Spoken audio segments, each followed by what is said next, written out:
its trading ties post-Brexit. Liberal Senator James Paterson joins me now. Welcome to the program. You've released a paper on the case for free trade and free movement between Australia and the UK. What are you calling for? I mean, the government's already working on this. What do you want to happen?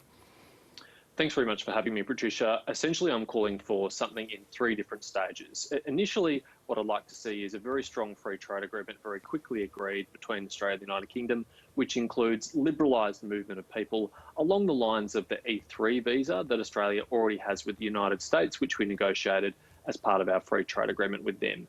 In the medium term, I'd like to see us aspire to a agreement along the lines of the Australia-New Zealand Closer Economic Relations Agreement, which the World Trade Organisation says is the best free trade agreement in the world.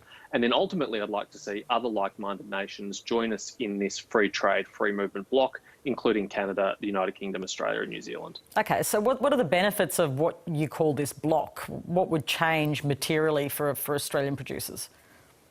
Well, a number of things. So there are obviously trade barriers between Australia and the United Kingdom that have effectively been erected as a result of their decision to join the European Union many years ago. And we have an opportunity to demolish those barriers and remove the tariffs and quotas on Australian exports, whether that's in agriculture or elsewhere. And in turn, we have the opportunity to get access to UK products tariff-free and barrier-free and UK workers in that way. But we don't have a free trade agreement at all with Canada. We have an outstanding free trade agreement with New Zealand. Because these four countries have so much in common, whether that's a legal system, a political system, a language, values, even a head of state, I think it just makes sense to have generally unimpeded trade and movement between us. Just on some other topics, some of your Liberal colleagues say they're getting complaints from people who want to leave the country but have been denied permits. Dave Sharma described the measure as a pretty extraordinary restriction on people's liberty. Do you agree? Well, it is an extraordinary measure, and I guess the argument is it's justified by the extraordinary times that we're living in, but certainly not something that I think sits comfortably with anyone, myself or any other of my colleagues in the government, including, I would say, in the ministry from the Prime Minister down. It's a very, very harsh measure. I've worked with lots of constituents to try to assist them to lift those barriers, to allow them to leave, but I'm someone who'd like to see that liberalised if possible. Okay. And before we go, China's government has announced an investigation into Australian wine exports for alleged dumping. Do you see this as economic coercion? Is that why they're doing this? Well, it's hard to reach any other conclusion, Patricia, when they've provided no evidence to justify it and when the facts clearly contradict it. Australian wine in China is actually the second most expensive foreign wine sold in China, and dumping is something that happens when you put things into a foreign market at below market rates and more cheaply. So it's very difficult to explain it by any other means. Matt Canavan told me on the program yesterday that he doesn't think China is a trustworthy business partner anymore. What do you think of that assessment of China as a business partner?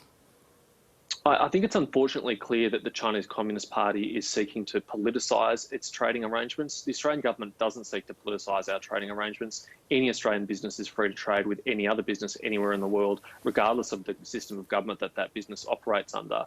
But we saw with the Chinese ambassador's interview only a few months ago to the Financial Review, where he ticked off a whole series of categories of products that he said might be subject to boycotts in China. Included in that was tourism, education, wheat, beef, and now wine. And each one of those has been subject to some sort of restriction and some sort of investigation from the Chinese Communist Party. So I think it does mean that they are an increasingly unreliable trading partner, and it underscores the importance of diversifying our trade to countries like the United Kingdom, but also with our ongoing negotiations with the European Union, India and others. Do you see this as retaliation for sort of commentary from people like your good self in the Parliament? Is that what this is? Well, that would be very petty if that was the case, if criticism of China's human rights record resulted in economic retaliation. OK, it might be Australia. petty, but do you think the sort of critique by backbenchers, Andrew Hastie, others, is part of the story here? Well, I guess it's very flattering to backbenchers like us, but no, I don't really think so, Patricia. There's criticism of China all around the world from all sorts of people, and it doesn't always result in measures like this. I think it's really up to them to justify and explain why, because it's certainly not based on evidence of dumping or any other untoward activity on the part of Australia. OK, so if this is retaliation and you say that's how you join the dots, what should Australia do? I mean, you can't win, can you, if that happens? Well, we need to make sure that we provide as many opportunities for our businesses as possible to sell their goods and services elsewhere. That's the importance of diversifying our trade so that they don't feel that the Chinese market is the only market to them.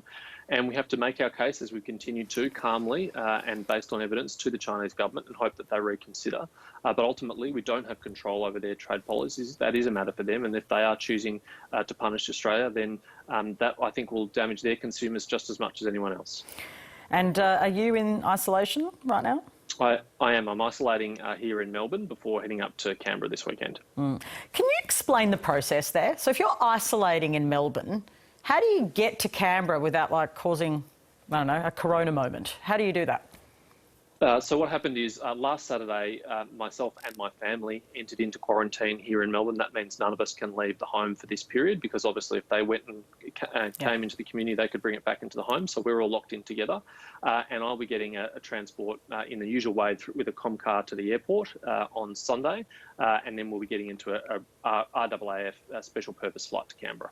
I get it now. Thank you. I've been wondering. It's an RAAF special purpose flight. Thank you so much, That's right. James Paterson. Liberal Senator